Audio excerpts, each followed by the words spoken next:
Bilasizmi qanaqa ayollarni erkaklar yaxshi ko'radi? Har doim o'yin-kulgi qilib shodlik bilan birga yuradigan ayollarni erkaklar yaxshi ko'radi. Unaqa ayollarni girdan keta olmaydi. Ipsiz bog'lanadi. Nima desa aytganini qiladi. Gah desa qo'liga qo'nadi.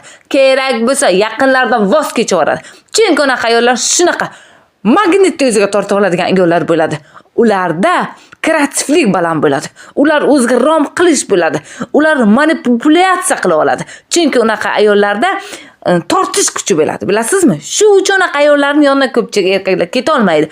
To'g'ri, og'ir bosiq ayollarni yomon demayman, qadrlayman. O'zim juda hurmat qilaman.